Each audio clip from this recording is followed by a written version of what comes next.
Bonjour à tous, alors je vous présente ici un robot culinaire de bonne facture, il est puissant, le moteur fait 1500 watts, alors je l'ai utilisé pour refaire une pâte à gâteau, il est vraiment top. Alors le bol, lui, a une grande capacité de 8 litres et il va au lave-vaisselle. Alors pour déjà ouvrir le robot, on se sert de ce levier là, on peut soulever et changer la tête. Pour l'enlever c'est très simple, vous voyez ici vous avez un petit ergot, il suffit de pousser vers le haut et de faire une petite rotation anti-horaire et on l'enlève. Alors de livrer avec, vous avez déjà le fouet, alors ça c'est pour battre vos œufs en neige, etc. Tout ce qui est pâte légère. Pour tout ce qui est de moyenne consistance, vous avez un mélangeur qui a cette forme. Et pour les pâtes épaisses, style pâte à pain, pâte à pizza, vous avez ce couteau mélangeur. D'accord ? Qui lui pénètre bien les pâtes épaisses. Alors n'utilisez pas un fouet bien sûr sur une pâte épaisse, mais ça vous le savez déjà, parce que sinon, comme c'est assez souple, ça va beaucoup forcer, ça risque de tordre et de déformer le fouet. Donc pâte très épaisse, pâte moyennement épaisse, et tout ce qui est assez liquide pour monter des œufs en neige, c'est l'idéal.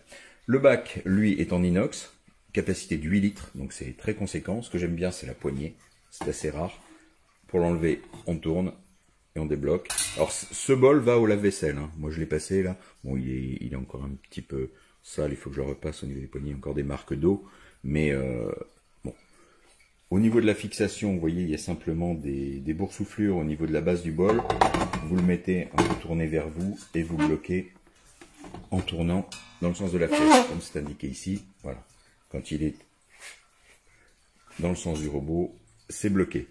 Alors, au niveau des vitesses maintenant, donc je remets un couteau, on va mettre le pâte moyenne, donc pour l'enfoncer ici, j'enfonce et je bloque. Ensuite, je débloque ici et je peux descendre la partie supérieure, le faire plonger dans mon mélange. Une fois que je suis ici, j'ai ici le levier qui clignote, qui offre 10 vitesses plus un mode turbo. Alors les 10 vitesses en tournant vers la droite, alors les vitesses lentes pour les pâtes épaisses, hein, donc avec le couteau à une lame, ça va jusqu'à 10 vitesses, d'accord? Donc on va regarder. Vous voyez, le niveau de bruit est raisonnable, hein, tout à fait en ligne. Voilà, là je suis à la vitesse max. Vous voyez d'ailleurs qu'il y a une double rotation. Hein.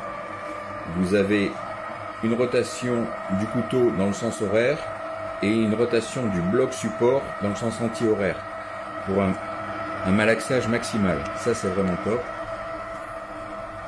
Et de l'autre côté, donc si maintenant je tourne vers la gauche, ici j'ai le mode turbo, en fait qui permet de donner des impulsions à la vitesse maximale. C'est pour ça qu'on parle de 11 vitesses, 10 plus 1.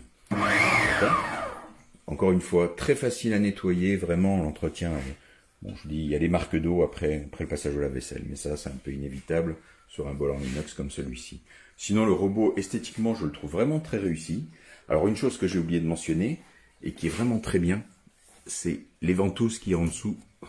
Je vais essayer de l'imprimer. Voilà, vous entendez les ventouses qui se décollent, vous avez 5 ventouses sous la base, et qui tiennent vraiment bien l'appareil, en tout cas sur les surfaces bien planes, bien entendu. Et ça lui évite de bouger, même à la vitesse maxi, il ne se déplace pas du tout, c'est vraiment parfait.